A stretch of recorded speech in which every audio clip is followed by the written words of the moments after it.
Welcome to flawless mathematics. আজকে আমাদের test paper সিরিজের ক্লাস 9। আজকে আমরা যে পেজটা করব দেখো পেজ 233। তো সেই পেজের যে আমাদের 2021-এর সিলেবাস রিলেটেড যে চ্যাপ্টারগুলো রয়েছে সেই চ্যাপ্টারের মধ্যে যে শর্ট কোশ্চেনগুলো আছে পার্ট বি, যেটা 10 মার্কস কন্টেন্ট করে, তো আমরা সেই ম্যাথগুলো করি, তাই তো। তাহলে এখানে দেখো আমাদের প্রথম ম্যাথটা দিয়েছে যে if r equals to x comma y such that x is a integer and mod x less than equal to 2 and y equals to mod of x minus 2, then the range of r is। তো কিভাবে করব আমরা?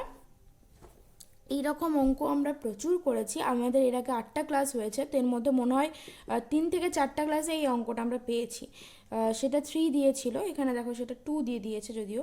আচ্ছা, তাহলে কি দিয়েছে না আর এর আমাদের রেঞ্জটা বার করতে হবে, আর বলেছে কি যে এক্স কমা ওয়াই, এবং সেখানে হচ্ছে আর যেটা মানে সেটটা হবে এখানে না এক্স ইজ আ ইন্টিজার, আর তার সাথে বলেছে আমাদের এখানে মড এক্সটা বলেছে দেখো লেস দেন ইকুয়ালস টু 2, আর এখানে ওয়াইটা বলেছে মড অফ এক্স মাইনাস 2। তাহলে এক্সের মানগুলো কি কি হতে পারে এখানে দেখো না, মড এক্স সেটা লেস দেন ইকুয়াল টু 2, তার মানে 2টাকে আমরা নিতে পারি, তাহলে মাইনাস 2 হবে, কারণ মাইনাস 2 এর মড হচ্ছে প্লাস 2 এবং এখানে ইকুয়াল টু সাইনটা রয়েছে।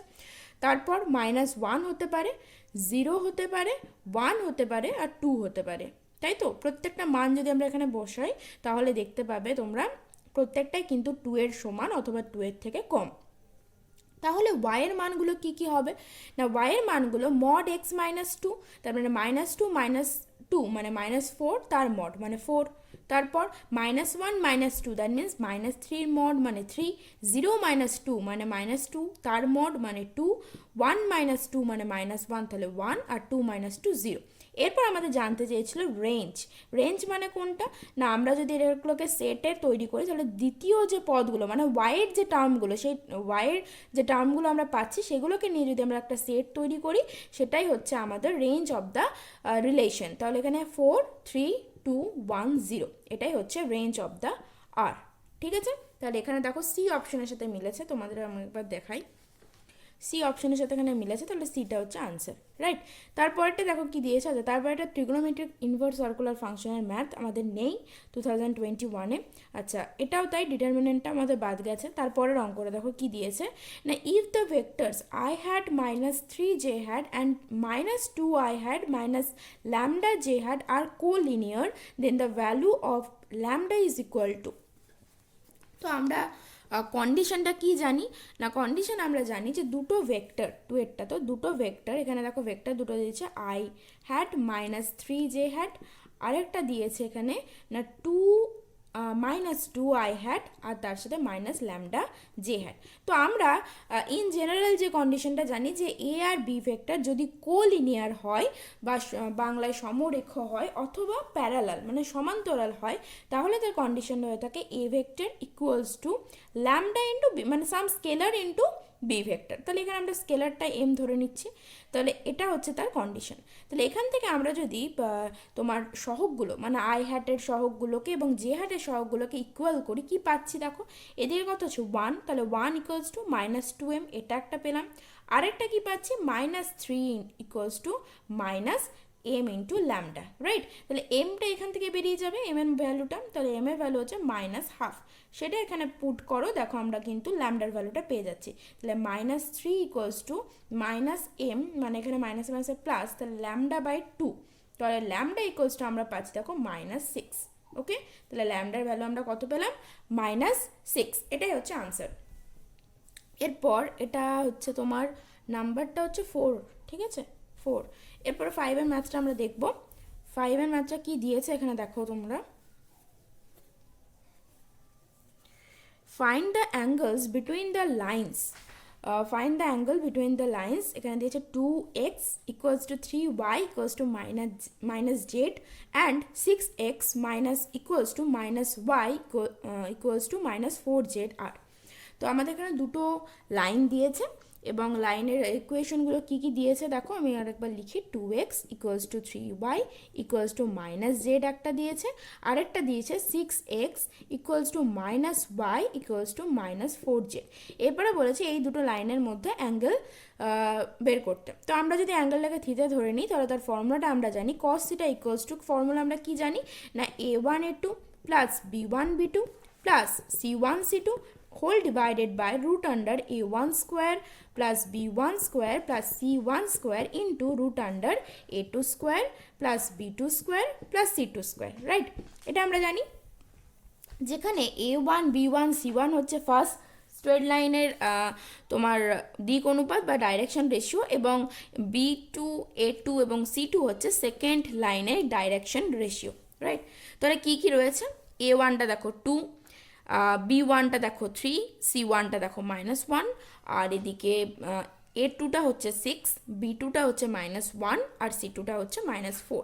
এখানে অন্য কোনো কোএফিশিয়েন্ট মানে আরও নেই, তো এখানে বেশি সুবিধা, কারণ আমরা জেনারেল ফর্মটা অ্যাকচুয়ালি জানি কি, যে x minus x1 divided by a equals to y minus y1 divided by b equals to z minus z1 divided by c, যেখানে a b cটা হচ্ছে ডাইরেকশন রেশিও। ঠিক, তাহলে এগুলোকে আমরা কিভাবে অ্যারেঞ্জ করব দেখো না, এ তাহলে কত, এখানে যদি আমরা অ্যারেঞ্জ করি এই যে ফর্মটাতে, তাহলে ফার্স্ট লাইনটা কি পাচ্ছি আমরা এখানে, x ডিভাইডেড বাই 1/2, তাহলে দেখো 2x যাচ্ছে। আচ্ছা সরি, এক্সট্রিমলি সরি, আমি একটু আগে তোমাদের a1 b1 c1 2 3 -1 এইগুলো বলে ফেললাম, যাই হোক এক্সট্রিমলি সরি তার জন্য। আচ্ছা ইকুয়ালস টু, তারপরে দেখো y ডিভাইডেড বাই 1/3 পাচ্ছি, তাহলে দেখো 3y আসছে, equals to z divided by -1 হলে -z আসছে। ঠিক আছে, এইভাবে অ্যারেঞ্জ করতে হবে। এরপর আমরা, এটা হচ্ছে a1, এটা হচ্ছে b1, এটা হচ্ছে c1। ঠিক আছে, আমি এর আগে ভুলবশত বলে ফেললাম, যাই হোক। এর পরের লাইনটা আমরা কিভাবে অ্যারেঞ্জ করবো, একই রকমভাবে না, x ডিভাইডেড বাই 1/6, তাহলে দেখো 6x আসছে, তারপর equals to y divided by -1 equals to z divided by -1/4, তাহলে দেখো -4z আসছে, আসছে তো। তাহলে এখানে এটা হচ্ছে a2, এটা হচ্ছে b2, এটা হচ্ছে c2। এরপরে এটা আমরা এই ফর্মুলায় বসাবো। ঠিক, তাহলে আমরা বসাই এখানে। আচ্ছা কি পাচ্ছি দেখো, cos theta equals to a1 a2, তাহলে a1 আর a2টা আমরা দুটো মাল্টিপ্লাই করব, হাফ ইন্টু 1/6 মানে 1/12, ওকে, প্লাস b1 ইন্টু b2, তাহলে এখানে -1/3, তারপর c1 ইন্টু c2 মানে মাইনাসে মাইনাসে plus 1/4, right, divided by root under a1 square মানে 1/4 plus b1 square 1/9 plus 1 into root under a2 square, that means 1/36 plus b2 square মানে plus এখানে 1 প্লাস c2 স্কোয়ার মানে 1/16। ঠিক আছে, তাহলে মানগুলো আমি এখানে বসিয়ে দিই। এখানে নমিনেটরে যদি আমরা লসাগু করি কত আসছে দেখো 12, তাহলে এখানে কত আসছে 1 মাইনাস এটা আসছে 4 প্লাস 3। ঠিক আছে, এরপরে দেখো আমরা এখানে 0 পেয়ে যাচ্ছি, তাহলে নিচে যাই থাকুক এখানে আর তোমাদের ক্যালকুলেশন করার দরকার নেই। আমি তাও লিখে দিচ্ছি এটা, কিন্তু ক্যালকুলেশন একদমই করার দরকার নেই, কারণ আমাদের যেহেতু 0 চলে আসছে তাহলে আলটিমেট আনসার কিন্তু 0 আসছে, তাহলে 0 কিন্তু আনসার, মানে cos theta equals to 0।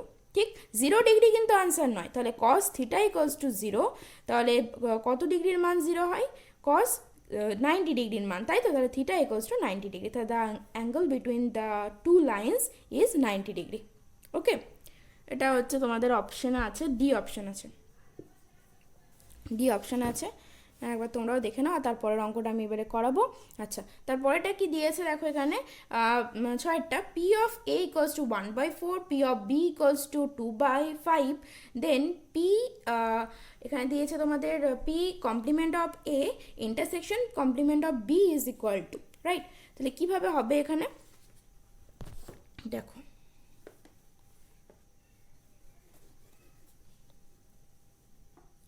P of এ দিয়েছে 1/4, পি অফ বি দিয়েছে আমাদের 1/2/5, আর আমাদের বের করতে যেটা দিয়েছে সেটা হচ্ছে P of A complement intersection B complement. আচ্ছা, ডি মর্গানের সূত্রানুযায়ী আমরা কি জানি এটা না, 1 মাইনাস পি অফ কি জানি বলো এখানে?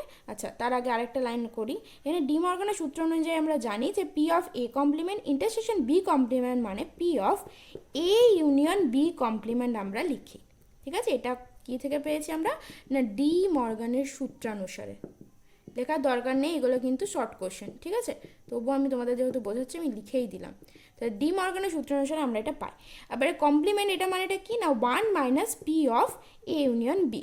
ঠিক আছে, বি কমপ্লিমেন্ট মানে 1 মাইনাস পি অফ বি, এইরকম। ঠিক আছে, তাহলে এখানে এ ইউনিয়ন বি আছে, তাহলে ওই জন্য 1 minus P of A union B.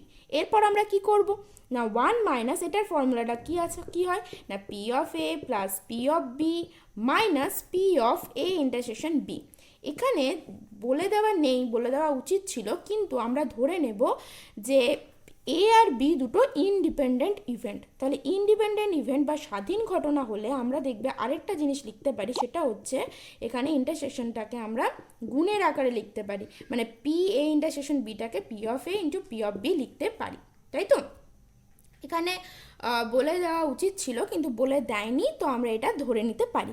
ঠিক আছে, তাহলে কি হবে মানগুলো দেখো প্রত্যেকটা আমাদের জানা। তাহলে 1 minus 1/4 minus 2/5 plus 1/4 into 1/4 into 2/5। তাহলে কত আসছে দেখো, এখানে গসাগু, এখানে লসাগু আসছে 20।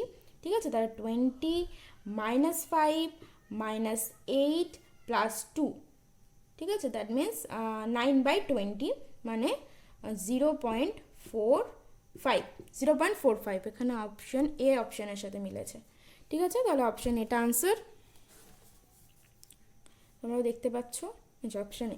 তারপরটা কি দিয়েছে দেখো, এখানে দিয়েছে ভ্যালু অফ, লিমিটটা দিয়েছে -1 to 1 x mod x dx is equal two. ঠিক আছে, integral x mod x dx লিমিটটা হচ্ছে -1 to +1।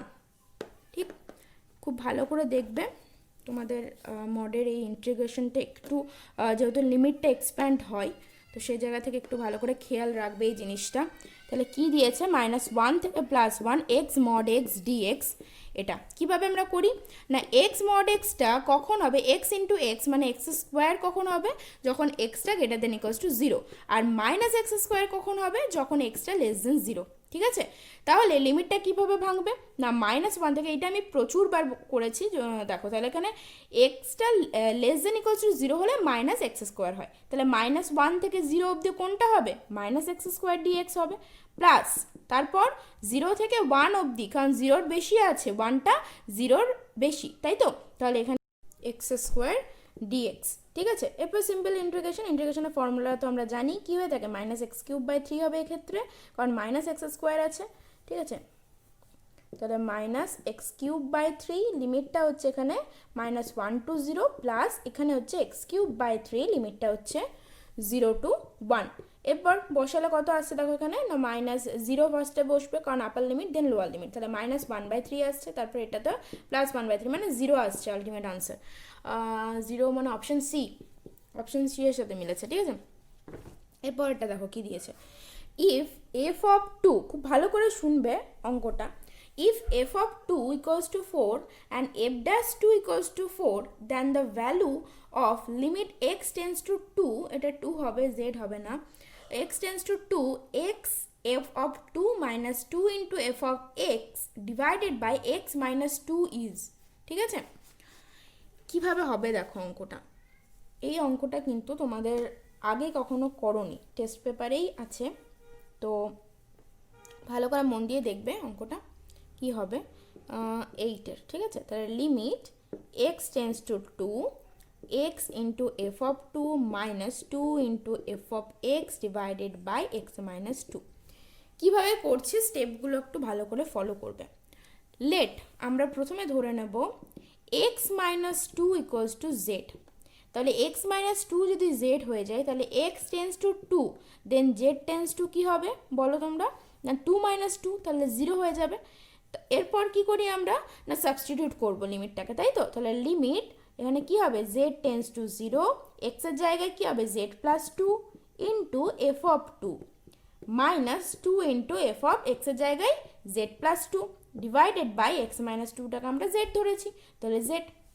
এরপর z plus 2 into F of 2 আছে, তাহলে এটাকে আমরা ব্র্যাকেটটাকে ওপেন করব, ওপেন করলে আমরা কি পাচ্ছি দেখো না, z into F of two, আবার ডিভাইডেড বাই জেড আছে, তাহলে এটাকে আমরা এফ অফ টু লিখতে পারি, plus 2 into F of two minus 2 into F of z plus 2 divided by z, এটা আমরা লিখতে পারি, কারণ এখানে কোথাও জেড নেই তাই ক্যান্সেল হওয়ারও চান্স নেই, কিন্তু এখানে দেখো z f of two divided by z ছিল, তার জন্য আমরা করে নিয়েছি।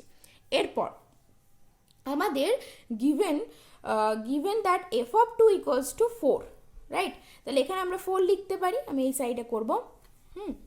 তাহলে এখানে আমরা লিমিট, এখানে 4টা কনস্ট্যান্ট, ঠিক আছে, তাহলে আমরা এখানে কি লিখতে পারি, 4 plus limit z tends to 0, এরপর তোমরা এই দুটো থেকে -2 কমন নেবে, কি -2 কমন নেবে, ঠিক আছে, তাহলে -2 কমন নিলে কি আসছে না, f of z plus 2 minus f of 2 divided by z. কেন করলাম পরের লাইনে বুঝতে পারবে, দেখো -2টা এখানে কনস্ট্যান্ট, তাহলে -2টা আমরা এখানে রাখতে পারি তো, তাহলে 4 minus 2 into limit z tends to 0 f of z plus 2 minus f of 2 divided by z. এই ফর্মটা তোমাদের চেনা চেনা লাগছে, দেখো তো এই ফর্মটা আমরা কোথায় পড়েছিলাম, ডিফারেন্সিয়েবিলিটিতে পড়েছিলাম। কি পড়েছিলাম, যে limit h tends to 0 f of A plus h minus f of a divided by h, এটা হচ্ছে আমাদের কি না, আমরা এখানে এ মানে এক্স ইকুয়ালস টু এ পয়েন্টে সেখানে আমরা অবকলন যেটা পড়েছিলাম সেখানে, এবং সেখানে বলেছিলাম আমরা যে এই যে অবকলনের যে সংজ্ঞা, সেই সংজ্ঞা থেকে আমরা এটাকে কি বলতে পারি, যে এটা আমরা বলতে পারি এফ ড্যাশ এ, মানে এখানে এটা মানে 2, তাহলে এফ ড্যাশ 2, ঠিক তো। এটা দেখবে আমরা ডিফারেন্সিয়েবিলিটিতে পড়েছিলাম, সেখানে আমরা কিভাবে পড়েছিলাম, যে মানে left hand derivative at X equals to A equals to right hand derivative at X equals to A, এই দুটো সমান হবে, এবং তার যে অপেক্ষকটা এফ অফ এক্স তার ডেরিভেটিভ হয়ে যাবে আমাদের এফ ড্যাশ এটা, ঠিক আছে, এফ ড্যাশ এ, এটা আমরা পড়েছি। তাহলে এখানে দেখো তার জন্য আমরা এই জায়গাটায় কি লিখলাম, এফ ড্যাশ 2, আবার এর মানটাও দেখো দিয়ে দিয়েছে 4, তাহলে এখানে কি পাচ্ছি 4 মাইনাস 2 ইন্টু 4 মানে 8, তাহলে এখানে কত আসছে -4। খুব ইম্পর্ট্যান্ট একটা অঙ্ক, ঠিক, আর বইয়ে নেই, আগেও করনি, একটু অন্য রকম অঙ্কটা, খুব ভালো করে প্র্যাকটিস করবে, ঠিক আছে, ভালো করে বুঝে নিচ্ছো নাকি দেখো, যদি না বুঝতে পেরেছো আরেকবার এই জায়গাটা রিপিট করো, ঠিক, আমি পরের অঙ্কটাতে চলে যাচ্ছি। দেখো পরেরটা কি দিয়েছে এখানে, আচ্ছা পরেরটা ভেক্টর অ্যালজেব্রার ম্যাথ দিয়েছে, ঠিক আছে, ভেক্টর অ্যালজেব্রাটা না আমাদের এবারে নেই, যাই হোক, তাহলে আর একটাই রয়েছে, সেটা হচ্ছে 10-এর ম্যাথটা। 10-এর ম্যাথটা কি দিয়েছে দেখো, the mean and the variance of a binomial distribution B n, p are 4 and 3 respectively, then the value of n equal to, তো এখানে কি হবে না, প্যারামিটার হচ্ছে এন আর পি, এবং সেই সূত্রে আমরা ফর্মুলাও জানি, কি ফর্মুলা জানি, মিন অফ দ্য বাইনোমিয়াল ডিস্ট্রিবিউশন জানি এনপি, এবং variance of the binomial distribution আমরা জানি এনপি কিউ, রাইট। সো এখানে এনপিটা দিয়েছে 4 এবং এনপি কিউটা দিয়েছে এখানে 3, এগুলো হচ্ছে গিভেন, ঠিক, এটা হচ্ছে গিভেন। তাহলে এখান থেকে আমরা যদি কিউ এর মানটা পেয়ে যাই, তাহলে কি পাচ্ছি দেখো 3/4, এবং পি আর কিউ এর মধ্যে একটা তোমাদের রিলেশন আছে, যেটা সাফল্য আর অসাফল্য, তাই তো। কি রিলেশন, যে P equals to 1 minus Q, মানে P plus Q equals to 1, তাই তো।